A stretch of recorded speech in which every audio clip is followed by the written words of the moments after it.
Listo, ya estamos grabando. Entonces, jóvenes, muy buenos días para todos. Vamos a dar inicio a la clase del día de hoy. Vamos inicialmente a hacer un pequeño recorderis de la clase pasada porque no la terminamos y quedamos pendientes de explicar dos diapositivas. Jorge Luis Fernández, buenos días. 18. Buenos días, profe. Bueno, vamos entonces a hacer un recorderis de la clase pasada. Espérenme un segundito, yo les voy a proyectar las diapositivas.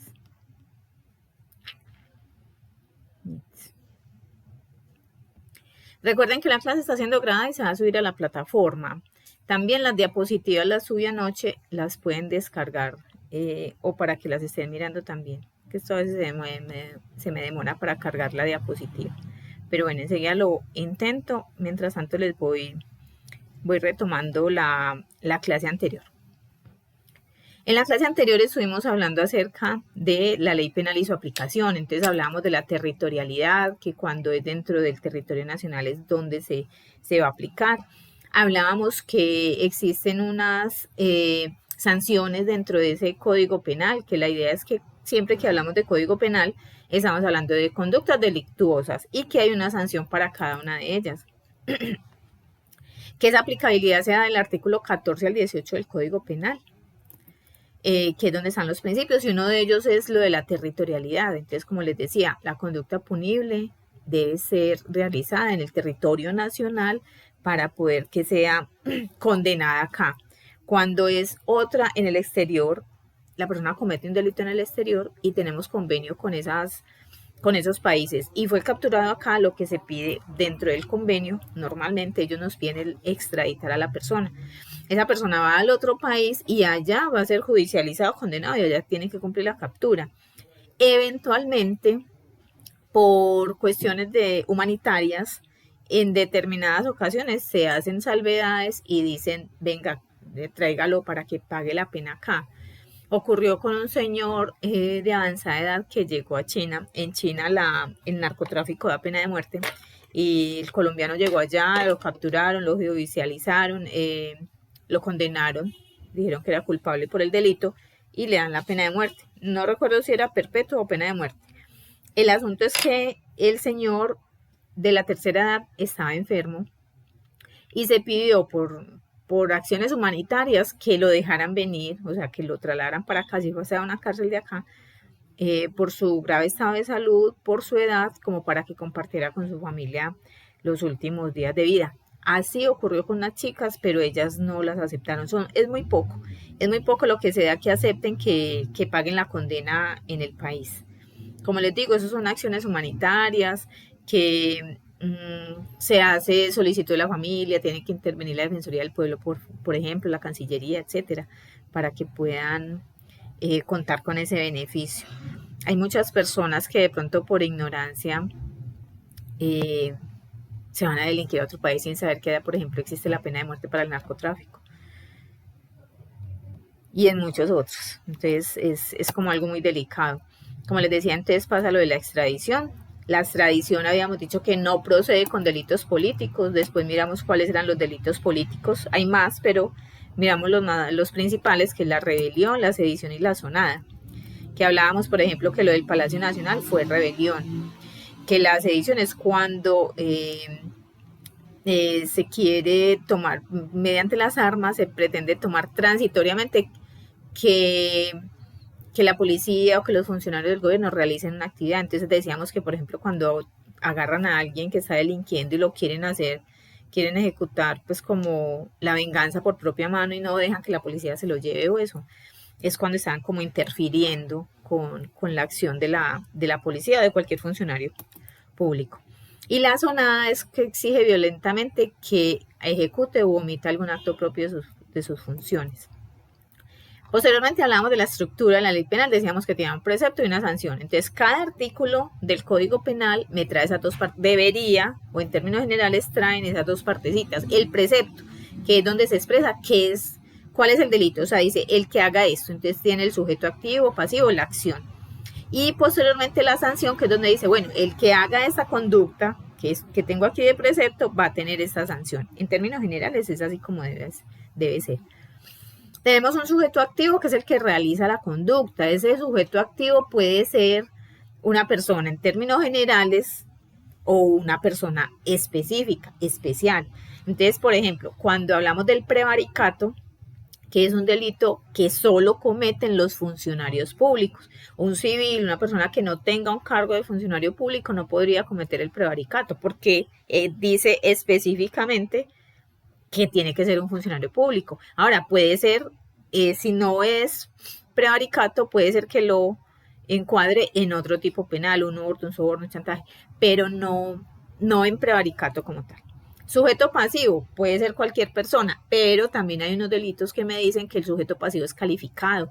Por ejemplo, cuando hay un homicidio, cuando hay determinados delitos cometidos sobre persona protegida por el derecho internacional humanitario, por ejemplo. Entonces ahí hay una calificación de ese sujeto pasivo. Verbo rector, que sería la acción que se realiza. Matar, hurtar, tener acceso carnal violento, estafar. Entonces es como la acción que se va a realizar. Y el complemento es como toda la otra partecita pues del tipo penal que nos ayuda a entender de qué se trata. Habíamos quedado en estos eran como los últimos que habíamos explicado la vez pasada. Vamos a ver entonces cómo se clasifican esas normas penales. Entonces ya dijimos que tienen un supuesto de hecho que es el precepto y una consecuencia que es la sanción.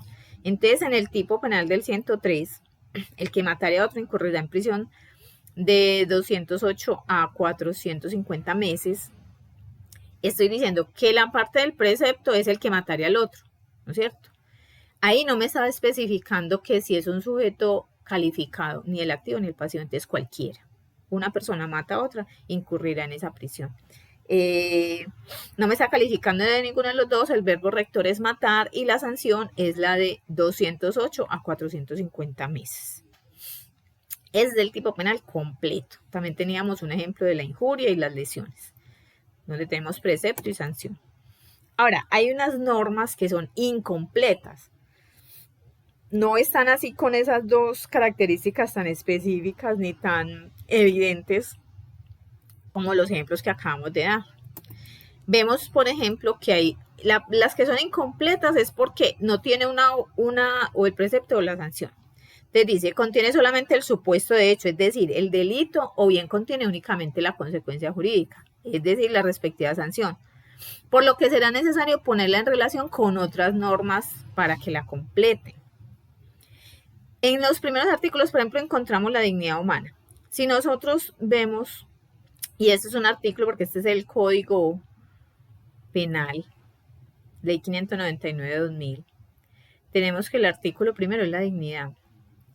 Miremos qué es lo que dice exactamente ese artículo.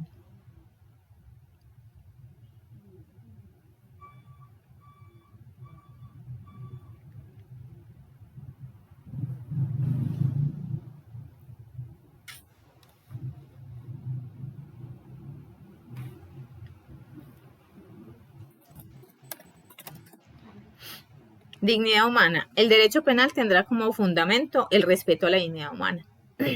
Mire que, por ejemplo, ahí no tenemos ninguna de las anteriores. O sea, no hay un precepto, no hay una sanción. Entonces serían como normas incompletas. A eso se refiere con una norma incompleta, no. Esta parte son las normas rectoras y en las normas rectoras vamos a encontrar que todos son así. Todos son así, son preceptos, son como bases que tiene que tener el Código Penal, pero no me está diciendo un tipo penal como tal. Entonces, por tanto, no está completa. Ese sería pues como el ejemplo de la incompleta. Ahora, vamos a ver otra que es el tipo penal en blanco. Entonces, cuando hablamos de un tipo penal en blanco, dice, el supuesto de hecho se encuentra desarrollado total o parcialmente por una norma de carácter extrapenal. Se remite a otra norma. Consta de núcleo y complemento. Miremos este, artículo 135. ¿Por qué digo que es en blanco? Porque si yo tomo el artículo 135 solito, no sé cómo aplicarlo. Miremos por qué. Dice, el que con ocasión y en desarrollo del conflicto armado, ocasione la muerte a persona protegida, conforme a los convenios internacionales sobre derecho humanitario ratificados por Colombia, incurrirá en prisión de tanto a tanto, ¿no es cierto? Hay varios aspectos en este artículo que con la sola lectura del artículo a mí no me quedarían claro. Bueno, ¿y quién es una persona protegida? Yo necesito saber, primero que todo, qué es un conflicto armado, cuándo hubo conflicto armado en Colombia, quién es una persona protegida, cuáles son los convenios internacionales sobre derecho humanitario. Entonces ahí traigo otras normas, por ejemplo, el artículo 3 de un convenio que dice que la persona protegida es aquella que es lesionada o que sus derechos son vulnerados en medio de un conflicto, pero que no participaba directamente, o sea, la población civil. En medio de un conflicto, una persona, un civil se encontraba en determinado pueblo que hubo zona de sedición o cualquiera de estos delitos, y la persona fue lesionada, fue herida, le causaron la muerte. Necesitaba saber quién es esa persona protegida, si está dentro del conflicto armado y cuáles son los convenios internacionales que protegen a esa persona. Tenemos, por ejemplo, la Ley Quinta del 1960 que aprobó los 4 convenios de Ginebra y los protocolos adicionales. Yo tengo que remitirme a esos convenios internacionales para poder definir bien la conducta penal, si efectivamente la muerte de esa persona se puede encuadrar en ese artículo 135. ¿Es claro este concepto?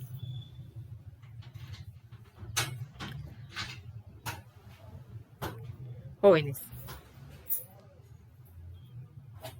Hola. Tenemos que tener muy clara esa diferencia. Entonces los tipos penales pueden ser completos, incompletos o en blanco. ¿Listo?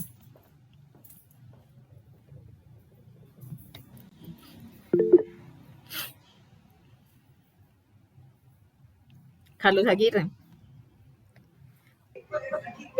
Profesor, si es el conflicto armado, es lo que se ha venido presentando con la guerrilla y que todavía continúa, o eso con la paz de Santos ya caducó ahí. Ya, se supone que estamos en paz y armonía en el territorio nacional, entonces conflicto armado en este momento no hay. Eso se puede desvirtuar, porque efectivamente continuaron las disidencias, pero eso solamente se dio en un lapso de tiempo, entonces hay que analizar cuándo se declaró, cuándo se definió que había conflicto armado en Colombia. Pero sí tienes razón, cuando hubo ese acuerdo de paz, se supone que ya no había conflicto armado en Colombia. Recordemos que una cosa es el conflicto armado y otra cosa es la violencia, la delincuencia común. Entonces es muy diferente que hayan declarado, por ejemplo, que estos grupos de las FARC o lo que era el M-19 hayan sido delincuentes políticos. Entonces, si eran delincuentes políticos, hubo este acuerdo de paz, entonces ya no hay conflicto como tal en el país de eso, o sea, lo que tenga que ver con delitos delincuentes políticos. La violencia siempre ha existido, pero entonces esa violencia es delincuencia común, no son delitos políticos. Eso es muy importante definirlo, ¿sabes por qué? Porque muchos se pegan, por ejemplo, las autodefensas se pegan de que los declararan como delincuentes políticos y no la delincuencia común. Y uno de los aspectos más importantes para ello era que no los extraditaran, porque recordemos que la extradición excluye los delitos políticos.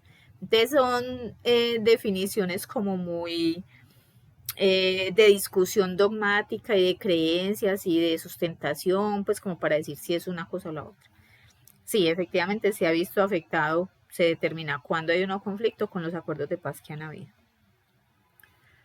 Nosotros habíamos dejado este ejercicio para la clase, pero como no se los había explicado, entonces no se los voy a pedir ahora.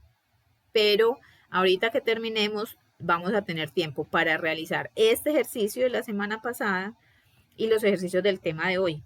Este ejercicio lo vamos a hacer con la explicación que les acabo de dar. Por eso les recalco que si ha quedado claro o no, para que lo puedan buscar.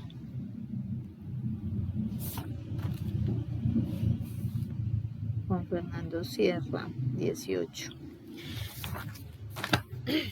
Bueno, entonces ahorita que les dé el espacio para realizar el ejercicio, si tienen alguna duda, igual yo sigo conectada, me van preguntando para que lo elaboremos en clase. Este es el de la semana pasada y lo vamos a realizar ahorita. Vamos entonces con las diapositivas del día de hoy.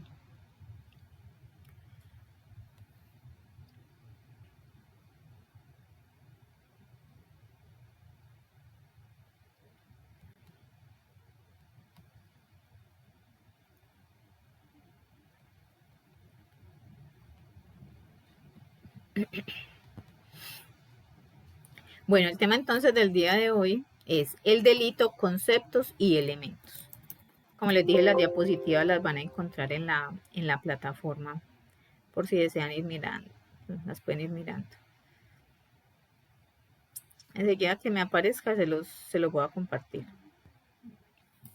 Bueno, entonces recordemos que siempre que estamos hablando del Código Penal, estamos hablando de un delito y una sanción. Vamos a definir entonces qué es el delito, cuáles son esos conceptos y elementos fundamentales del delito. Vamos a ver primero con la definición. Entonces es un comportamiento que ya sea por voluntad, o sea, por dolo o por culpa, va en contra de una norma ya establecida. Ese delito implica una violación a las normas vigentes. Entonces, hay una norma definida en el Código Penal que dice que yo no puedo hacer tal cosa, la realizo, ahí ya hay un delito. Enseguida vamos a ver todos los factores que se tienen que analizar al respecto. Habla de voluntad o por culpa, entonces ya estamos hablando ahí de dos formas de comisión de la conducta punible. Cuando estamos hablando de voluntad, que incluye también la conciencia y voluntad, estamos hablando de dolo. El dolo es conocer y querer realizar una conducta punible. Yo sé que hurtar es un delito, pero aún así lo quiero hacer. Entonces tengo esos dos aspectos en mi cabeza y efectivamente lo realizo. Ahí la comisión del delito. Ahora, la culpa. Más adelante vamos a ver, la culpa es aquel como del sin querer queriendo. Pues no quería realizar el delito, pero realicé otras acciones que llevaron a la consecuencia jurídica de un delito. También es penalizado, pero a veces la pena es como más leve.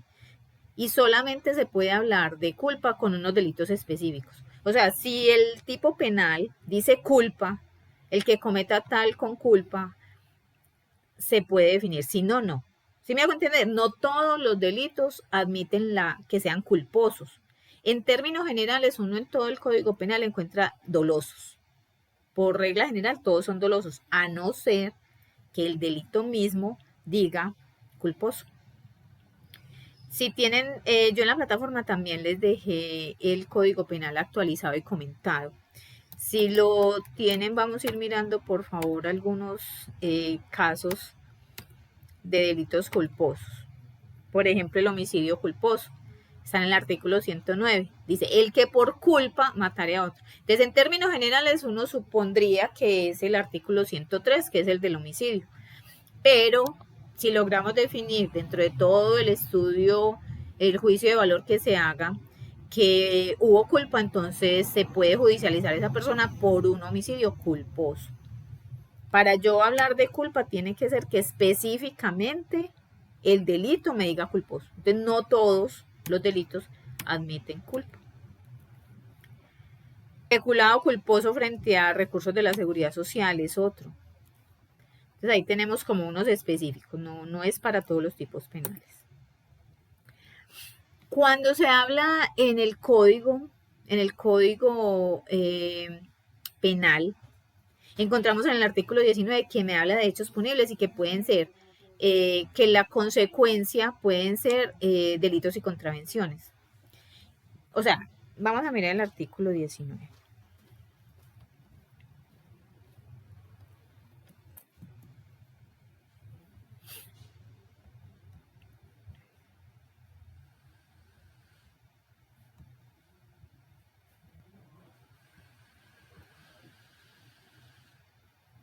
Delitos y contravenciones está en la página 114.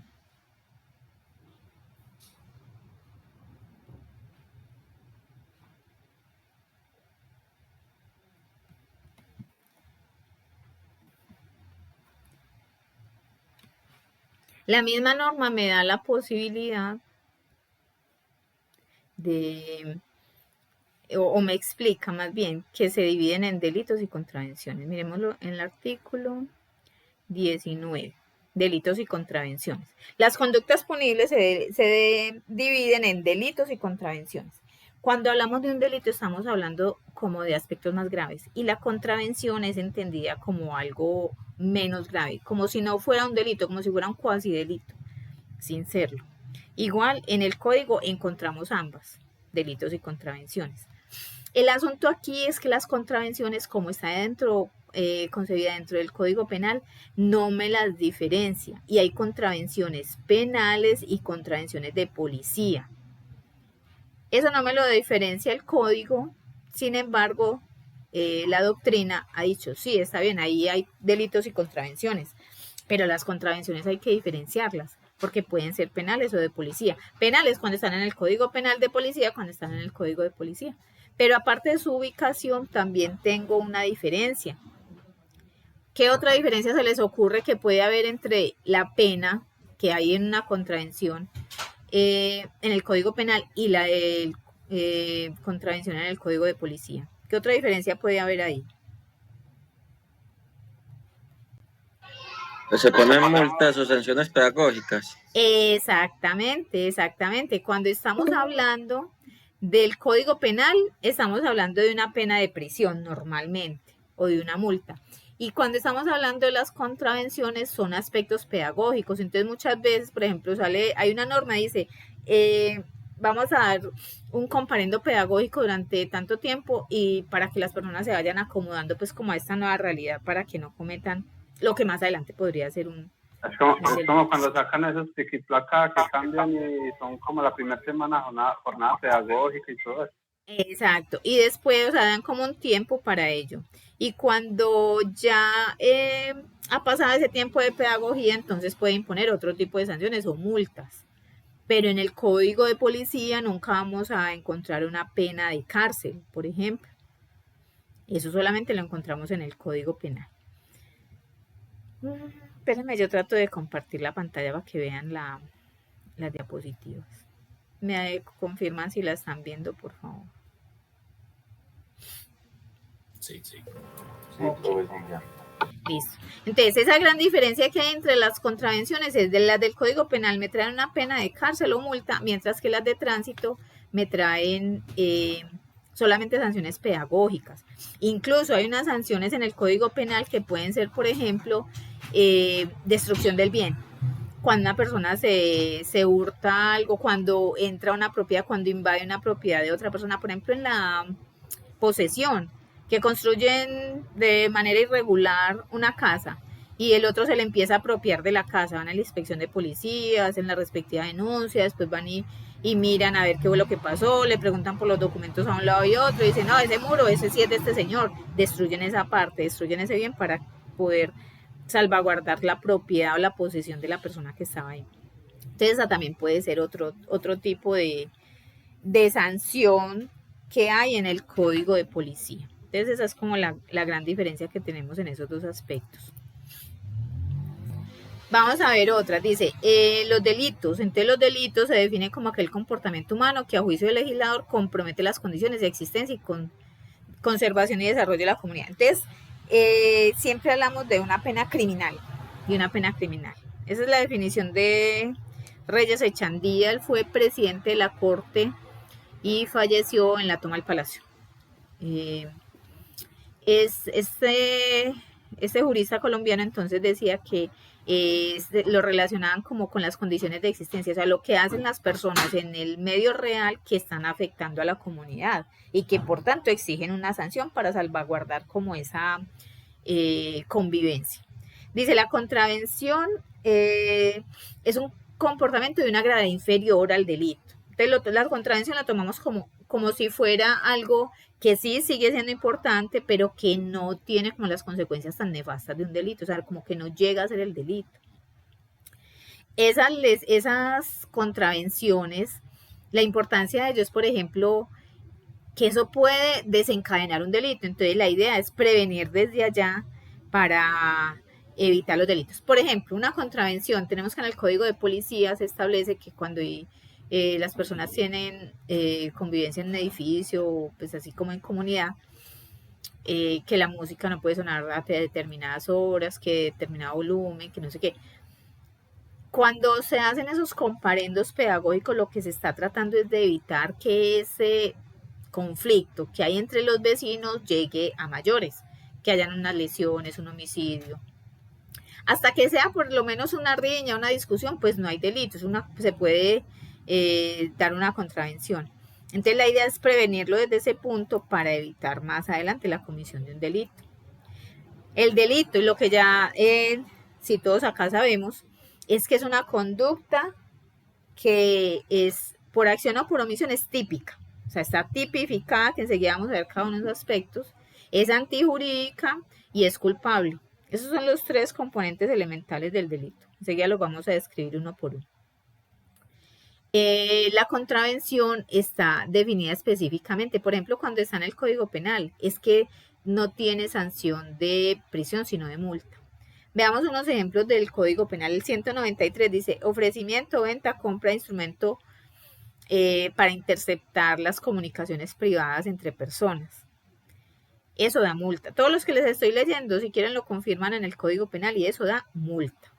Divulgación y empleo de documentos reservados, violación de habitación ajena, pánico, impedimento y perturbación de ceremonia religiosa y el irrespeto a cadáver. Esas contravenciones que están en el Código Penal, si son judicializadas, si va a tener un abogado defensor, el juicio todo se desarrolla normalmente, pero la sanción final va a ser una multa y no va a ser una pena de prisión. ¿Por qué? Porque es una contravención y no se toma como un delito, como algo grave. Los delitos más comunes en Colombia son homicidio, hurto, concierto para delinquir, tráfico, fabricación y porte de estupefacientes y de arma de fuego o municiones. Las contravenciones, una de las que se adoptaron, por ejemplo, es que, bueno, sabemos que la dosis personal en Colombia es legal, ¿no es cierto? Entonces hay unos gramos de marihuana chis, de cocaína, anfetaminas, que es legal para el consumo personal. Lo que no es legal, traficar con ellas. Eso ha suscitado muchas controversias porque en alguna sentencia que leí que tiene que ver con esa dosis personal decía, entonces, ¿cómo? O sea, la ley me autoriza a fumar, pero no me deja vender ni comprar, ¿cómo? Bueno, al respecto de eso se da una discusión muy profunda y se dice, no, o sea, lo que vamos a penalizar es el tráfico cuando es para varias personas o que usted tenga, pero una cantidad superior a la dosis personal. Pero por libre desarrollo de la personalidad en Colombia, la dosis personal es legal. Lo que sí está definido como contravención es fumar marihuana o consumir estas sustancias, por ejemplo, cerca de escuelas, en parques, en una unidad cerrada donde el humo llegue a las otras personas. Entonces eso sí es una contravención. Pero el consumo de dosis personal en Colombia es legal. Vamos a hablar de esas contravenciones de policía. Entonces, es un comportamiento que no está, o sea, que no es socialmente aceptado. No podemos decir que es un delito porque no tiene una pena de prisión y ni es contravención penal porque no está en el Código Penal, está en el Código de Policía. Sabemos que ese código empezó a regir, enseguida vamos a ver la norma en el 2016 creo que fue, y me estipuló una cantidad de conductas contravencionales que si las incumplo voy a incurrir en una sanción. Esa sanción corresponde generalmente a aspectos pedagógicos o a asuntos diferentes, pues como a la pena de prisión. Volvamos entonces con el delito. Será como para hacer la diferencia entre delito y contravención, porque el Código Penal me trae ambos. Ok. Vamos a ver entonces cuáles son los elementos del delito. De la doctrina, recordemos que la doctrina es el concepto jurídico de personas importantes en el derecho que nos dicen cuál es su opinión al respecto. Y es casi que mundialmente reconocido, pues, que cuando hablamos de los elementos del delito, estamos hablando de la tipicidad, antijuridicidad y culpabilidad. Esos tres aspectos se tienen que dar dentro de una conducta para poder decir que hay un delito y poder judicializarla y eventualmente poder castigarla. ¿Ah? No me voy a dejar estudiar.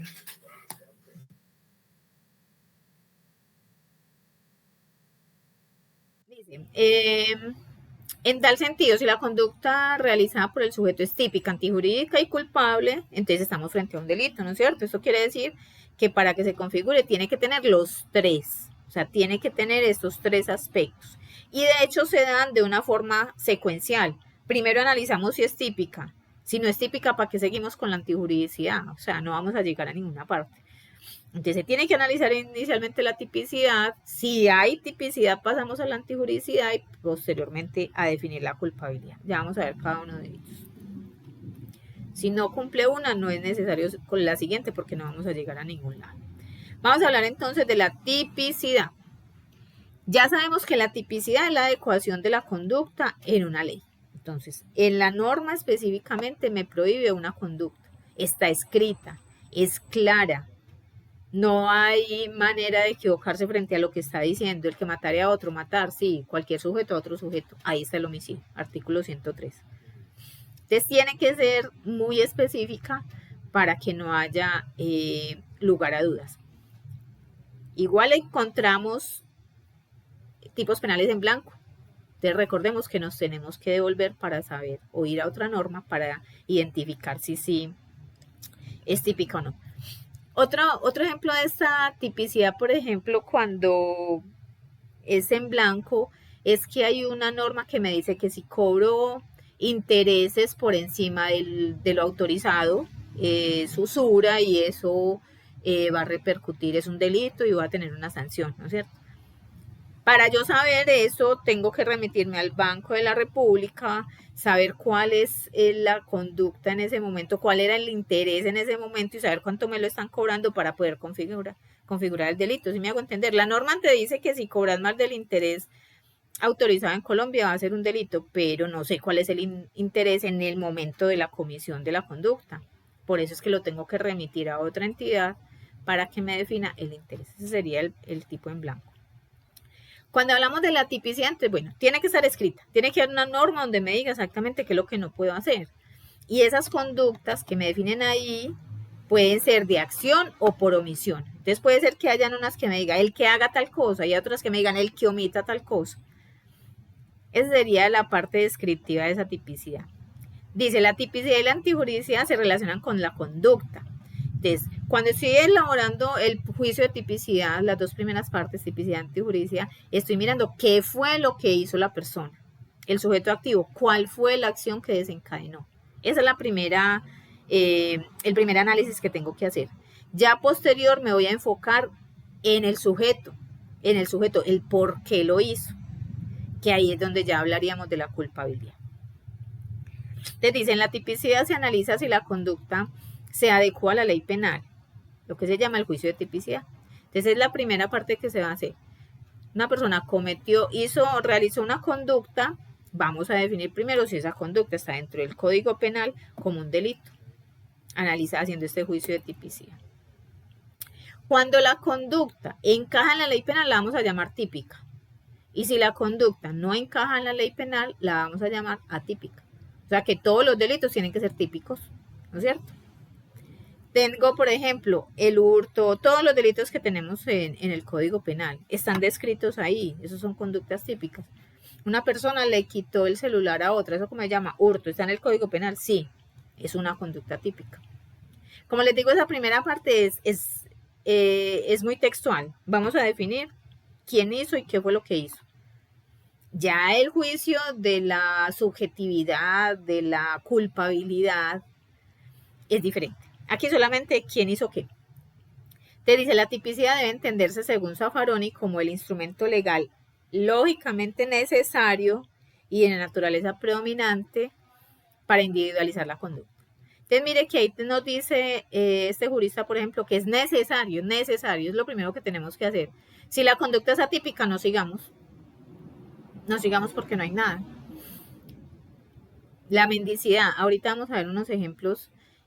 Una riña callejera en la cual no hay lesiones, se están insultando dos personas. Si el otro puede denunciar por injuria o calumnia, dependiendo de lo que se haya dado. Las conductas son querellables, esos delitos son querellables. Pero mientras no haya una lesión física como tal, una persona le tiró agua a otra y la mojó y le dañó el peinado, pues puede ser muy horrible para la mujer que le hicieron eso, pero ¿cuál es la conducta típica? ¿Ella qué va a denunciar ahí? Ahí no hay nada que denunciar. No hay un delito penal que diga tirarle agua a otro o dañarle el peinado a otro, será tal cosa.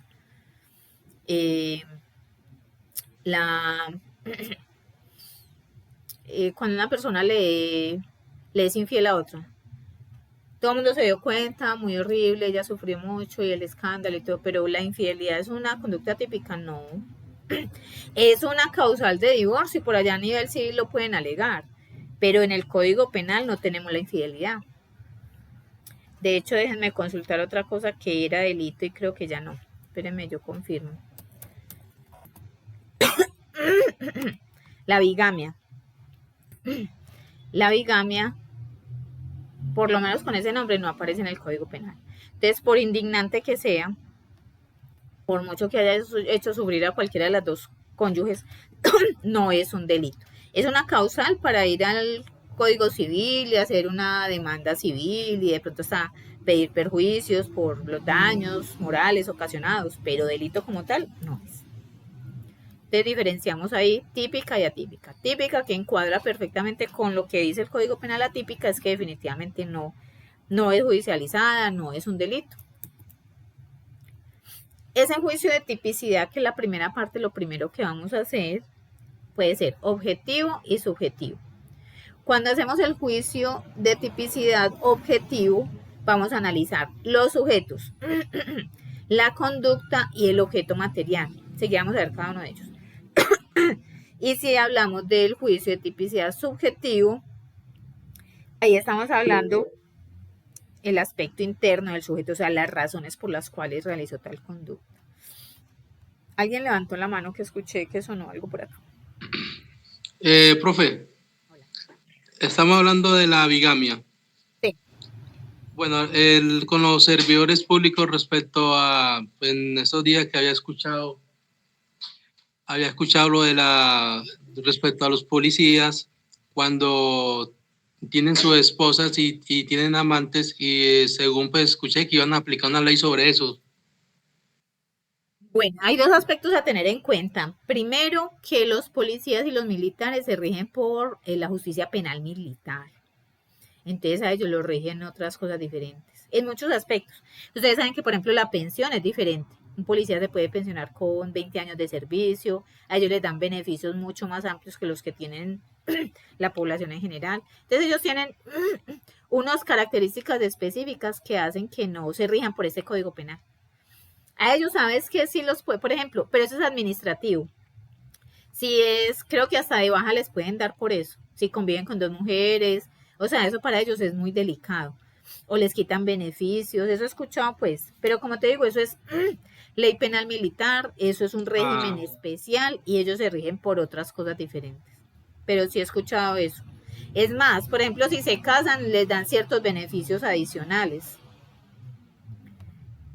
Eso es por el tipo de régimen en el que están, que es un régimen especial. Okay.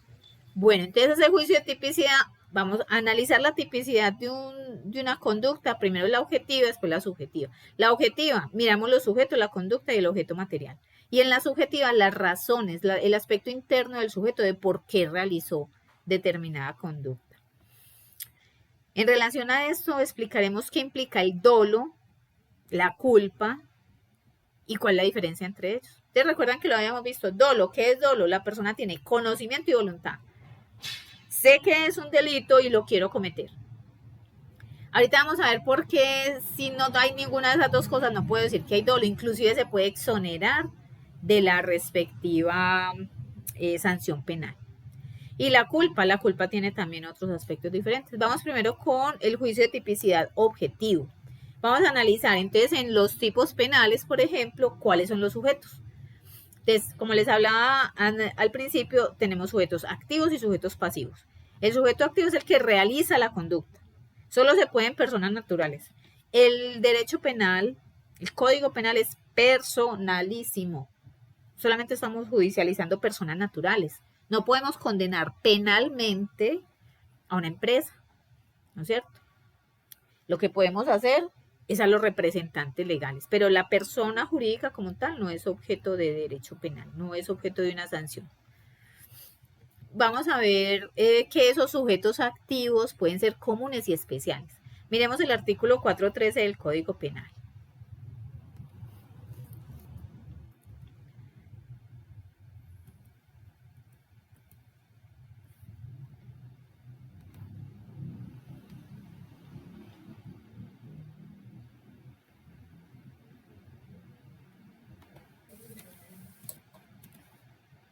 413. Prevaricato por acción. Exacto, ¿me lo lees, por favor? El servidor público que profiere resolución, dictamen o concepto manifiestamente contrario a la ley incurrirá en prisión de 3 a 8 años, multa de 50 a 200 salarios mínimos legales mensuales vigentes e inhabilitación para el ejercicio de derechos y funciones públicas de 5 a 8 años. Bien, muchas gracias. Jonathan, ¿el sujeto activo de ese tipo penal que me acabas de leer es común o es especial? Es especial ¿Por qué? porque es un servidor público.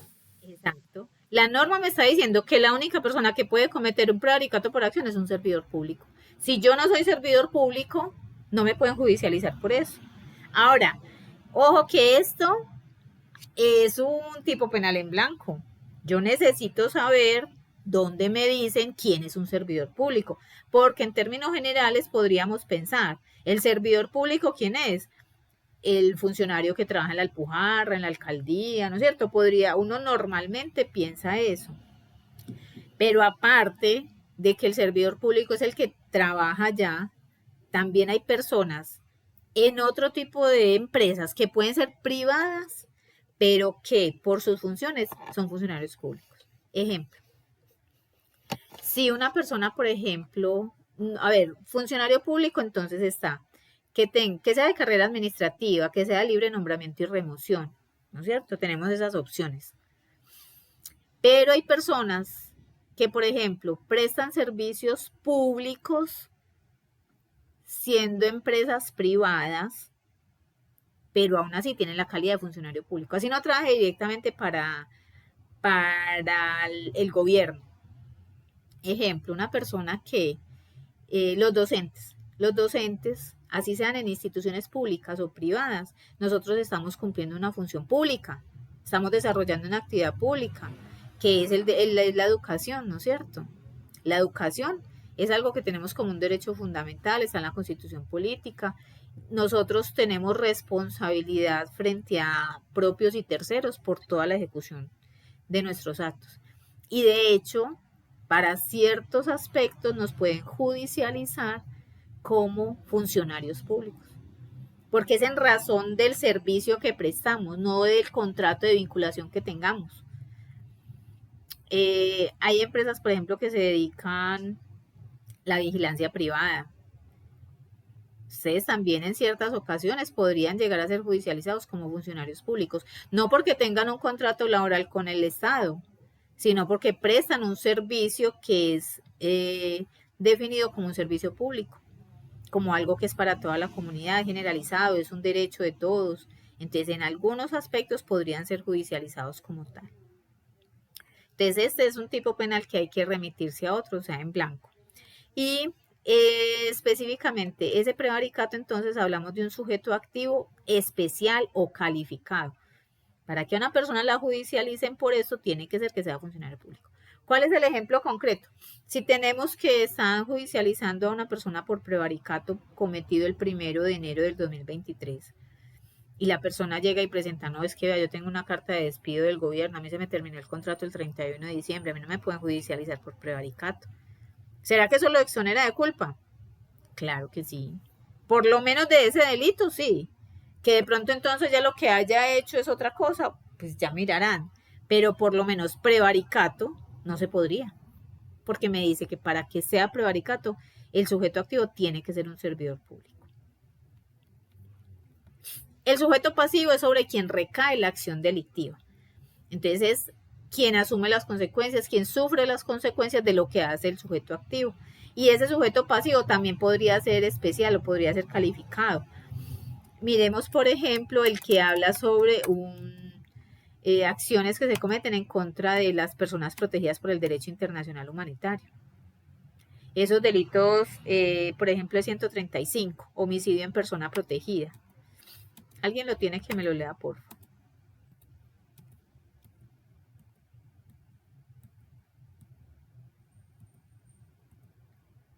...135, dice, homicidio en persona protegida. el que con ocasión y en desarrollo del conflicto armado ocasione la muerte a persona protegida, conforme a los convenios internacionales, incurrirá en prisión de 480 a 600 meses, más una multa. Tengo que definir entonces si esa persona sobre la cual recae la acción, o sea, el sujeto pasivo, efectivamente era una persona protegida.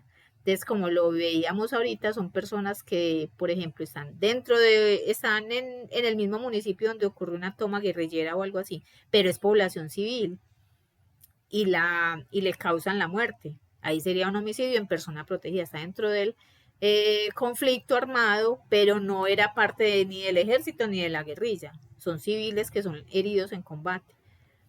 Entonces, ese sujeto pasivo también podría ser calificado.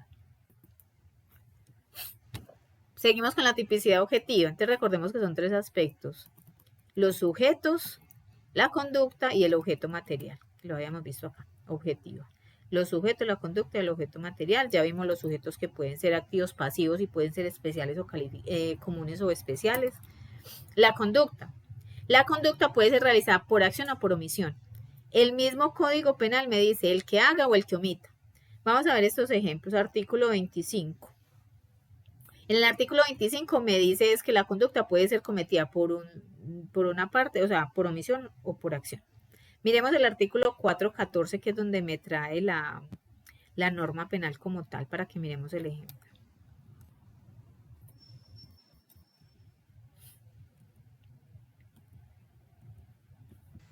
Estos 3 se llaman ¿qué? Sujeto pasivo. ¿Cuáles 3? Sujeto, la conducta y el objeto material. No, espéreme que esa es la tipicidad objetiva. Tipicidad objetiva. Tipicidad Sujeto, objetiva. los sujetos, la conducta y el objeto material. Tipicidad Objetiva. objetiva. Okay. Ajá. Los sujetos, que ya lo vimos, activos, pasivos, simples o calificados. La conducta, que es la que estamos viendo, y enseguida vemos el objeto material. Listo. Esa conducta entonces puede ser por acción o por omisión. Entonces, estábamos buscando el artículo 414. Vamos a mirar el 414 por Prevaricato por omisión. prevaricato por omisión. Entonces aquí me está diciendo específicamente el que omita. Entonces la norma penal me dice exactamente si está penalizando que haga o que no haga. En ese sentido, entonces, el prevaricato por omisión sería una conducta típica cuya acción es omitir, cuya conducta consiste en omitir hacer algo. Miremos el 106.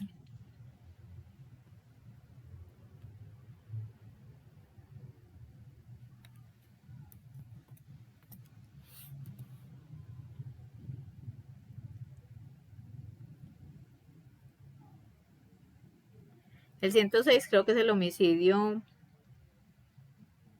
no me acuerdo si es por piedad. Homicidio por piedad.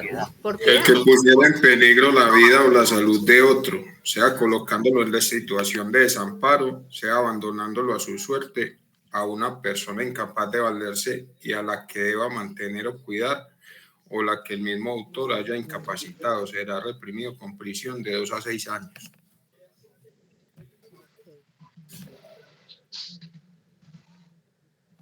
Esa conducta entonces me está hablando de hacer, ¿no es cierto? Me está hablando de ejecutar, no de omitir como el que vimos anteriormente, sino de realizar. Entonces ahí la conducta sería acción, no por omisión, sino por acción. Y miremos el 322.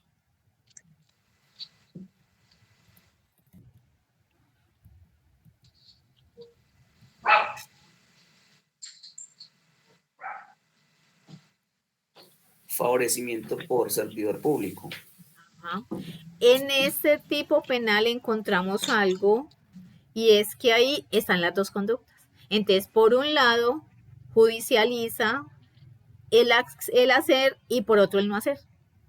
Miremos que dice: el servidor público que colabore, participe, embarque, desembarque, transporte, distribuya, almacene, oculte, enajene o de cualquier forma facilite la sustracción, ocultamiento o disimule de mercancías del control de las autoridades aduaneras o la introducción de las mismas por lugares no habilitados, u omita los controles legales. Entonces, en este tipo penal vemos que confluyen las 2 partes, tanto de hacer como de no hacer, como la omisión. La conducta penal te tiene que decir específicamente qué es lo que está penalizando. Si es hacer o no hacer. Recordemos que una de las características de la tipicidad es que tiene que ser clara. Tiene que decir expresamente qué es lo que me están prohibiendo. Imaginen no tener un código sin tener la certeza, bueno, pero qué es lo que dice ahí, que lo hago o que no lo hago. Que si está prohibido o que no está prohibido. Entonces tiene que ser muy clara, muy específica para después, al hacer el análisis de tipicidad, lograr definir si la persona efectivamente realizó la comisión de la conducta punible o no. Esa sería la conducta, acción y omisión. Ahora, miremos cuál es el objeto material. Seguimos con la tipicidad objetiva. Ese objeto material se refiere sobre el que recae la acción. ¿Podemos decir que es el sujeto pasivo? Sí. En unas lesiones personales el objeto material es el mismo sujeto pasivo, es sobre quien recae, ¿no es cierto? El activo es el que crea la conducta, el que realiza el acto. El pasivo es el que sufre las consecuencias. Y en ese caso sería el mismo objeto material. Ahora, denme un ejemplo de una tipicidad del objeto material donde el sujeto pasivo sea diferente al objeto material. El sujeto pasivo diferente al objeto material. ¿Qué conducta típica puedo tener ahí?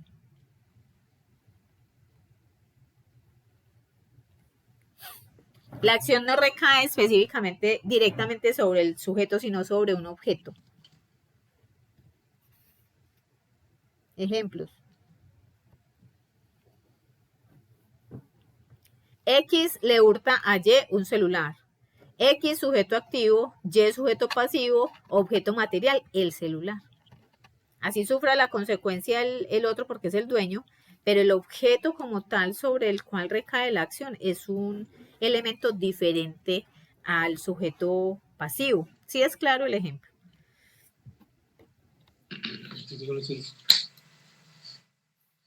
En algunas ocasiones entonces el objeto material, que puede ser persona o un objeto como tal, puede ser el mismo sujeto pasivo.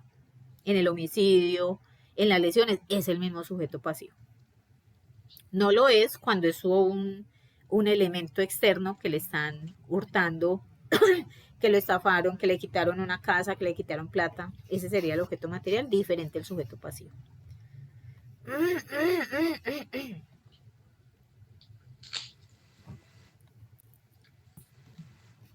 Vamos a ver entonces la tipicidad subjetiva. Devolvámonos un poquito para mirar aquí. Juicio de tipicidad.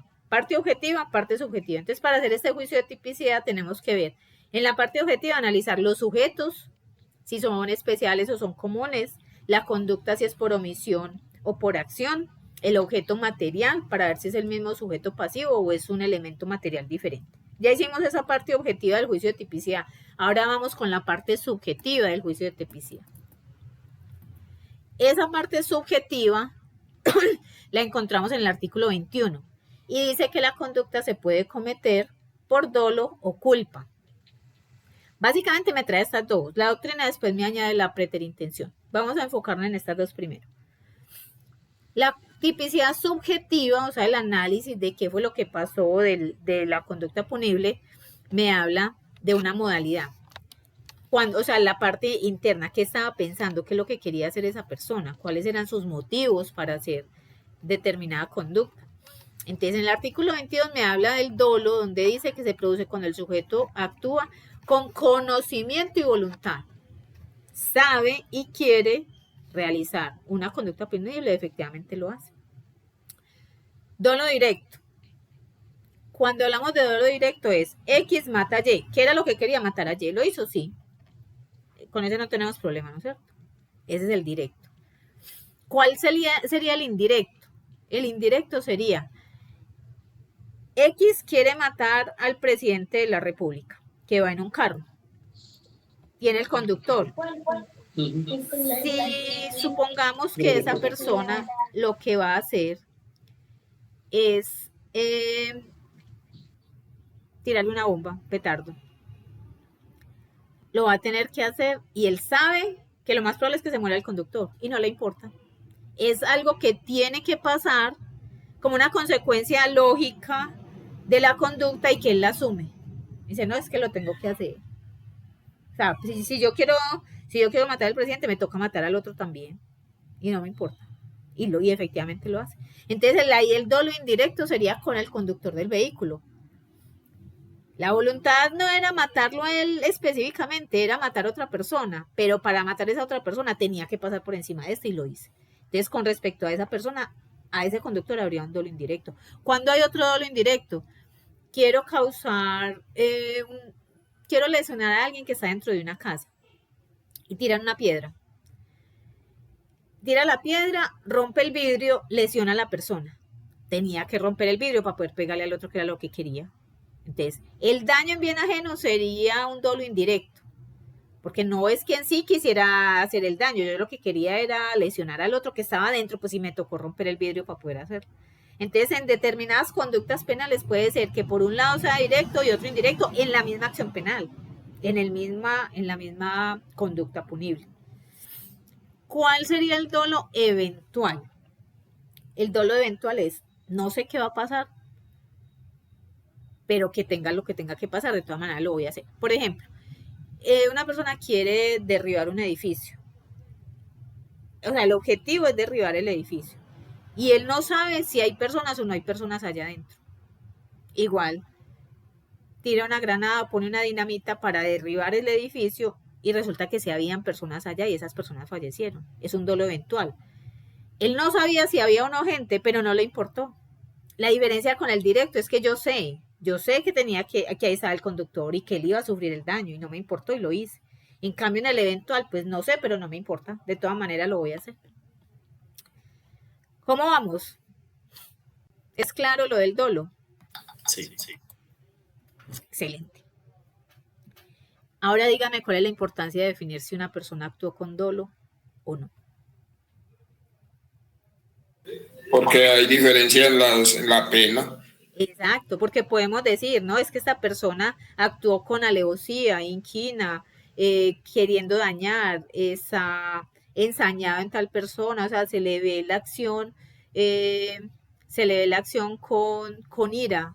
Entonces hay que definir eso para la gradualidad de la pena. El juez por allá adelante en el juicio oral, después de que él sentido el fallo, podrían decir, no, es que la repetición de golpes, o sea, está bien, bueno, listo, X quería matar a Y, pero ¿por qué 50 puñaladas? O sea, es como ensañarse con la víctima, y eso también se va a tener en cuenta al momento de graduar la pena.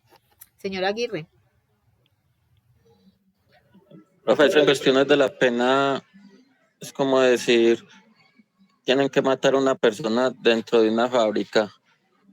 La persona va y mata primero al vigilante de la puerta y luego va y mata al que está dentro de la fábrica. Bueno, pero En entonces, cuestiones de la sí, pena claro. van a cobrar lo mismo. No El es homicidio. que, no le van a cobrar lo mismo, o sea, igual es un dolo con el primero porque es un dolo indirecto. Es un dolo indirecto y le van a cobrar los dos, homicidio a X y homicidio a Y.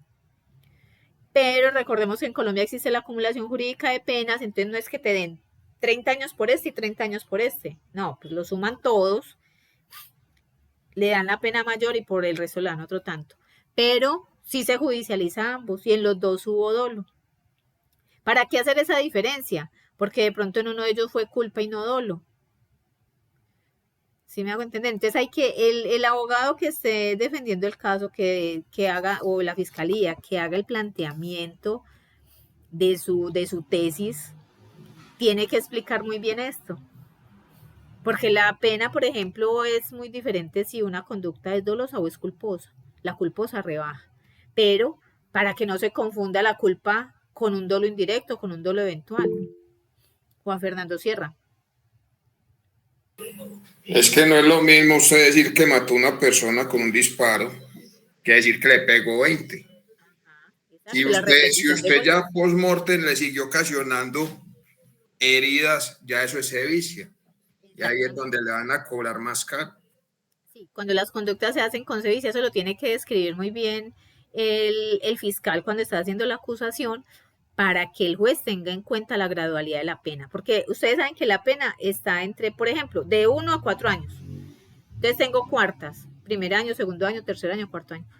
Cuando el juez le da la primer cuarta a alguien, Resulta que no tenía antecedentes, no fue con violencia sobre las personas ni con las cosas, era la primerita vez que lo hacía, etcétera, entonces lo doy 1 año.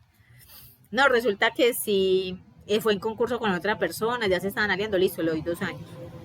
Entre las 3 y 4 años, ¿cuándo se va el juez? No, es que eso ya tiene antecedentes penales, lo hizo con sevicia, es que la repetición de golpes, cómo le propina 30 heridas por arma cortopunzante a una persona, o sea, es sevicia.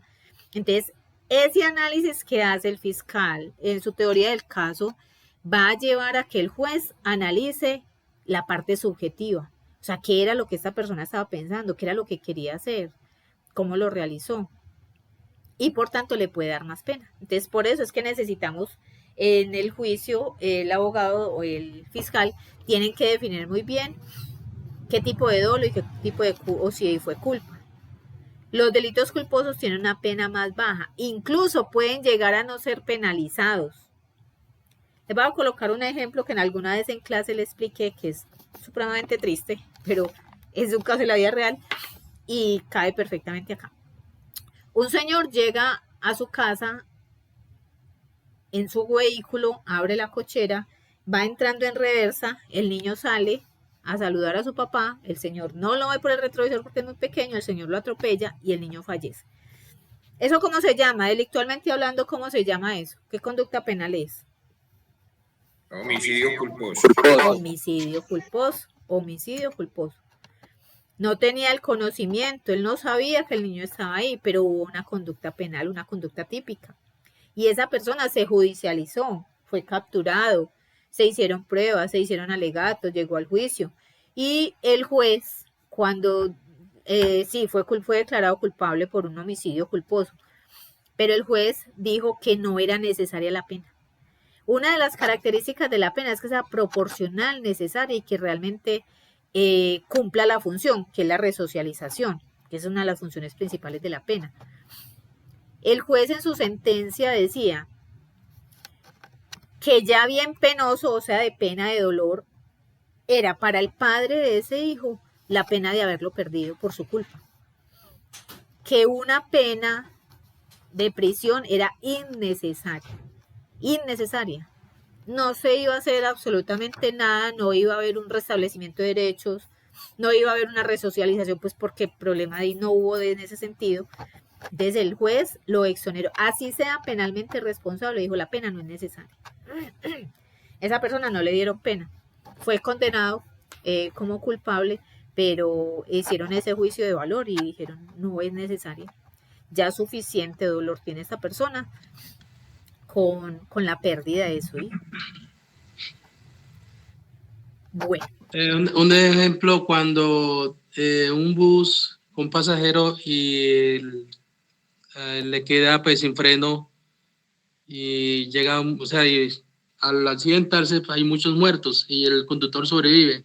¿Eso investigan primero o cómo es ahí?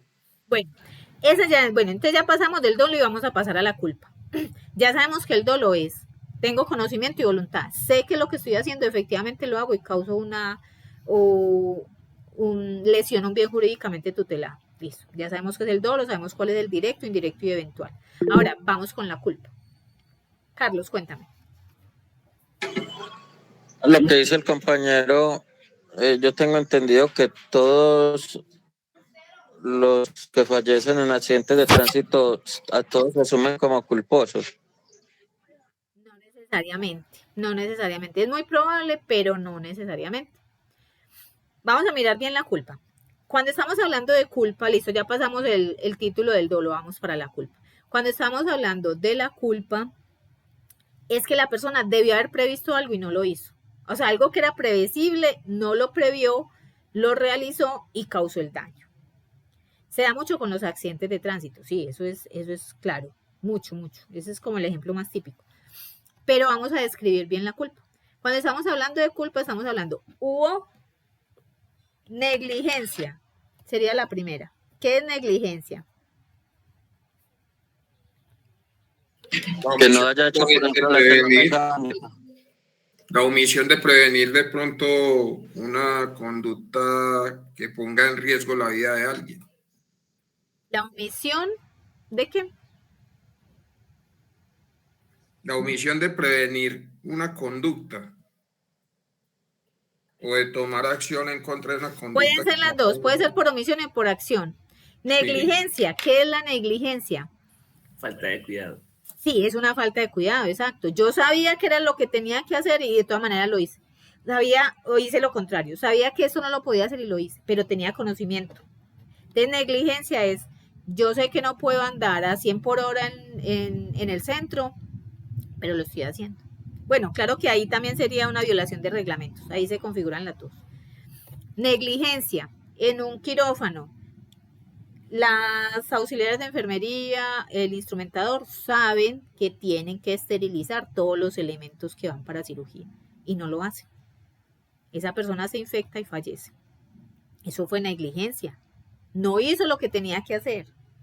Sabía que tenía que esterilizar, que una zona de cirugía tiene que estar absolutamente con una asepsia impecable para evitar una lesión, una infección en el paciente.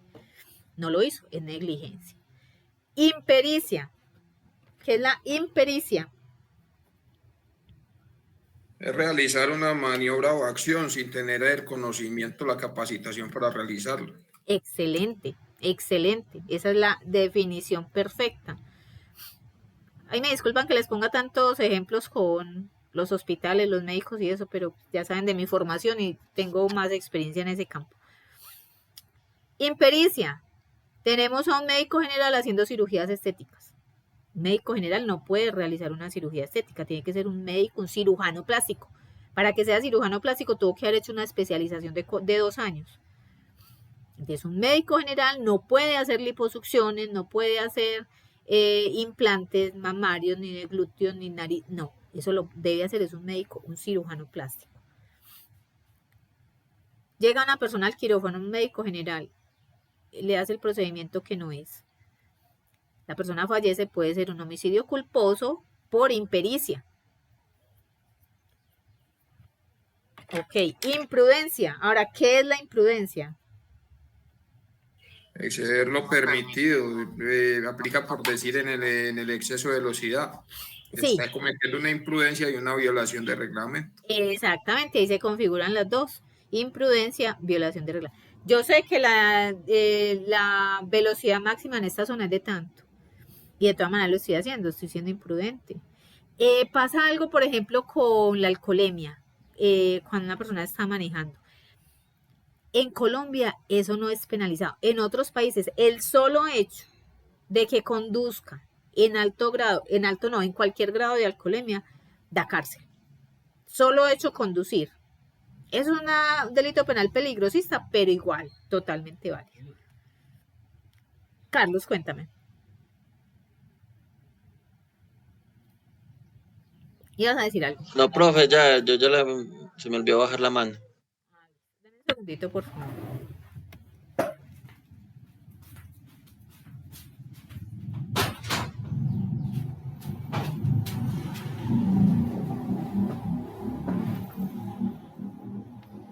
Entonces ahí tenemos las 4 características de esa culpa. Entonces estamos hablando de una negligencia, impericia, imprudencia y violación de reglamentos. Para definir que hay culpa, tenemos que pegarnos de una de esas 4. O sea, ahí no tenemos más opciones, ¿no es cierto? La importancia de esto, como lo vimos al ratito, es que los delitos culposos tienen una pena menor que el delito doloso. Esta parte es la parte subjetiva, porque como les decía, es el análisis que se hace de qué es lo que quiere la persona, qué había dentro de la cabecita de la persona, por qué estaba haciendo determinada acción.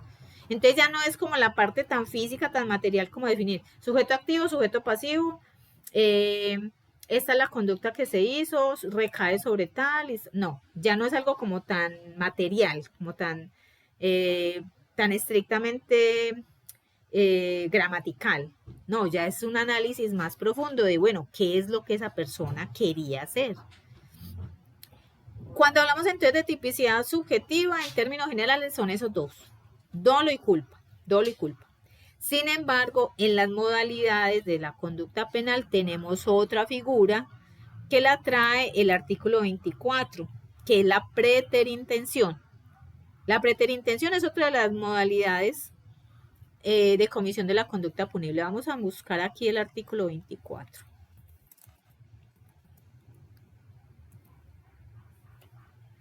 Artículo 24, preterintención.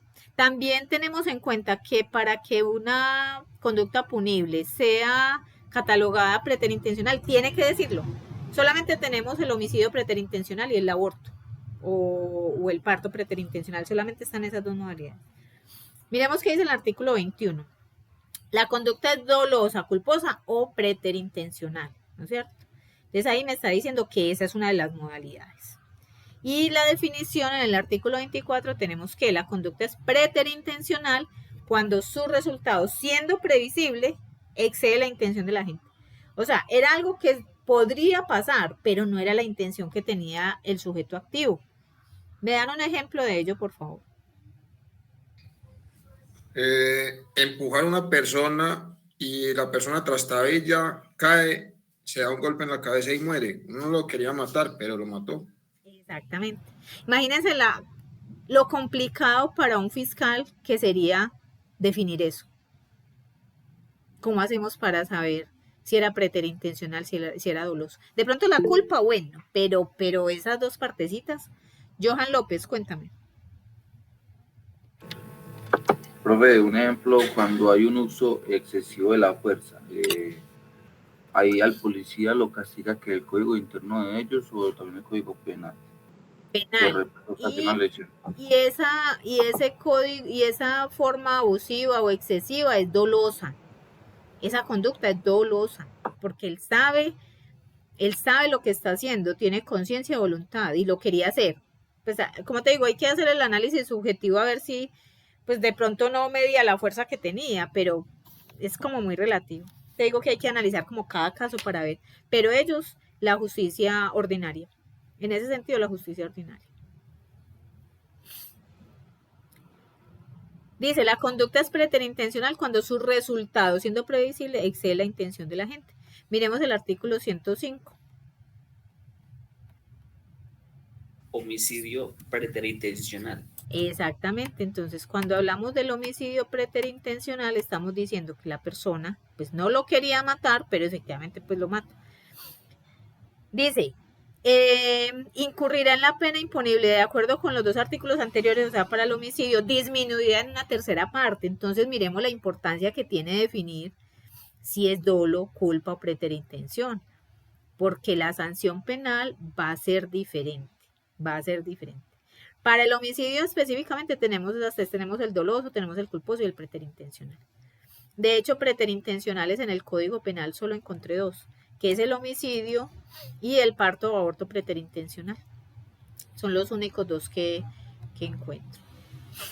Entonces hay que definir la parte subjetiva, esa tipicidad subjetiva, qué es lo que la persona quería. Eso es un trabajo muy delicado, complicado, lo considero yo, del fiscal básicamente. El fiscal es el que hace la imputación, él tiene que decir qué es lo que estoy imputando, cómo se cometió la conducta, qué era lo que quería. Ahora les hacía la pregunta, ¿cómo hago para definir yo fiscal, yo investigador, cómo hago para argumentar si un delito fue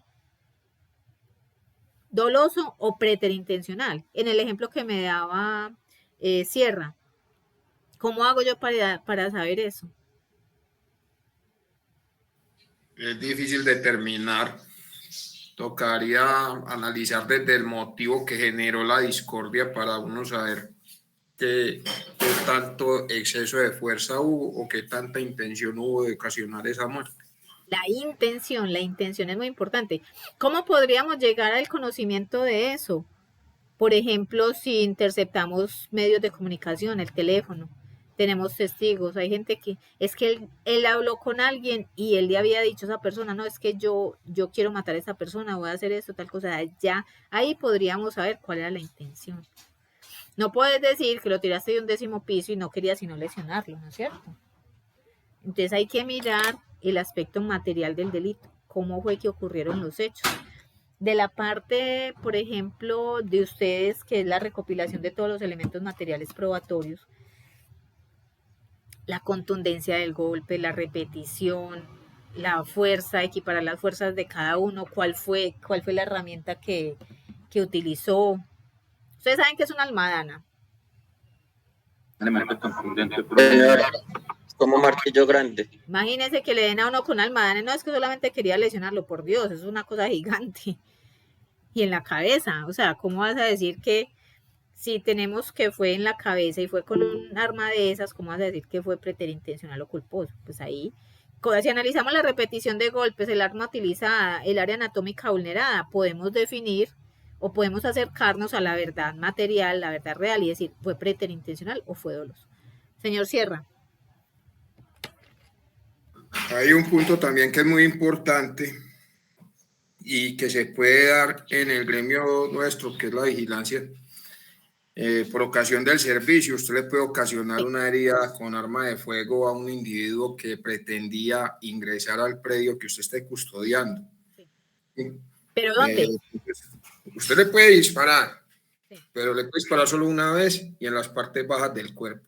Y tiene el término a la distancia para pedir la ayuda correspondiente, o sea, la ambulancia para que lo hacen. Si usted no hace eso, lo juzgan por omisión de socorro.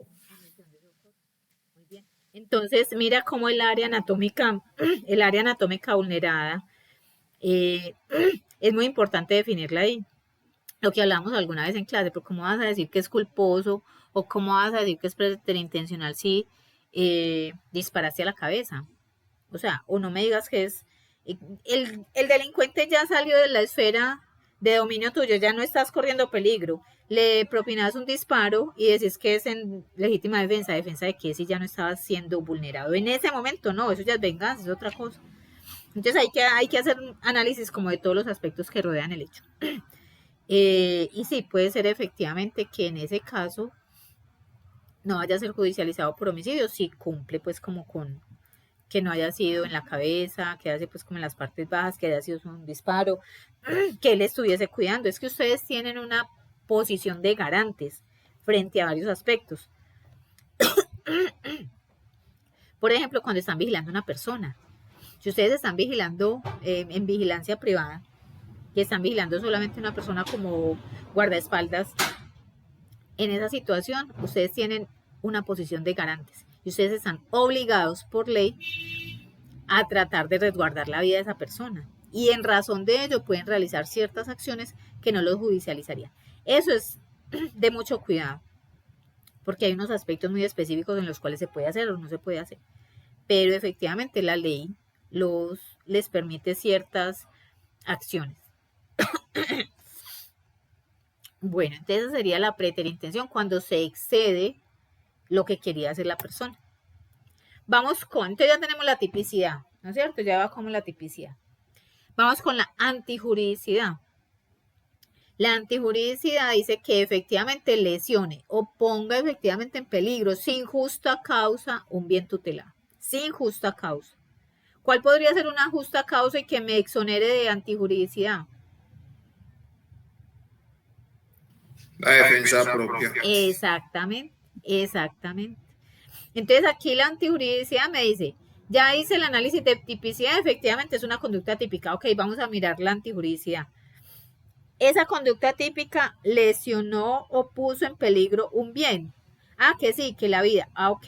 Pero lo hizo sin justa causa. No, es que era legítima defensa. Ah, entonces hasta ahí llegamos. Porque ya no vamos a seguir con la otra parte, ¿no es cierto? Antijurídico. La persona actúa en legítima defensa, eso lo exonera de responsabilidad. Ojo, es diferente la legítima defensa y la ira intenso dolor. Enseguida vamos a ver esos aspectos, pero son circunstancias distintas. Cuando hablamos entonces de antijuridicidad, dice, proporciona la razón de la tipificación de una conducta. Se supone que las conductas son típicas y están ahí descritas porque lesionan un bien, ¿no es cierto? Describe la conducta, que es la tipicidad, y lesiona un bien y por eso es antijurídica. La antijuridicidad puede ser formal y puede ser material. La antijuridicidad formal, dice, se produce cuando una persona realiza una conducta que está expresamente prohibida por la ley, sin importar que su actuación no haya causado un daño o lesión. Enseguida vamos a ver los ejemplos para que nos quede claro. Realizó una conducta típica, ¿no es cierto? sin importar si lesiona un bien o no, hay antijuridicidad. Esa es la antijuridicidad formal.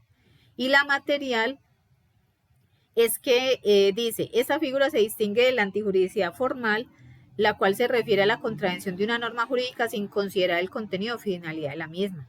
Entonces, en este sí hay una lesión. O sea, sí se quería buscar la lesión. Miremos el ejemplo para que nos quede más claro. Te dice, la antijuridicidad formal es la violación de una norma penal establecida. Hay un supuesto. Y no hay una justificación para ello. Entonces, el estado de necesidad. Ahí tenemos el ejemplo del estado de necesidad. Y cuando es material, lesiona o pone en peligro un bien jurídico por una conducta antisocial dañosa, aunque no siempre tipificada en el Código Penal. La mendicidad, por ejemplo, tendría una antijuridicidad material. Eso no está tipificado, pero lesiona un bien jurídico porque puede ser que basándose en la mendicidad la gente cometa hurtos, por decir algo. Entonces esa sería como la diferencia. La formal es la violación específica pues, de la norma en un sentido hipotético. Y el solo hecho de que esté ahí y la cometió ya es antijuridicidad formal. Y la material es que así sea antijurídica, no necesariamente era típica. Entonces tenemos el caso de la mendicidad. Listo, dice, dentro de la relación de antijuridicidad y delito debemos tener en cuenta que no toda conducta típica es antijurídica, lo que les decía. Por lo que aunque en la mayoría de los casos, bueno, generalmente se da que si es típica es porque es antijurídica, pero hay situaciones que justifican, la que hablábamos de la formal, justifican la acción.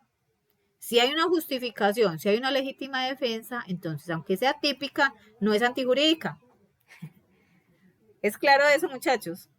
No necesariamente toda conducta típica es antijurídica. Porque, por ejemplo, el homicidio es una conducta típica y podría pensarse que es antijurídica. En términos generales lo es. Pero si la persona actuó en legítima defensa, no es antijurídica porque tenía una causal de justificación. Que puede ser la legítima defensa o un estado de necesidad.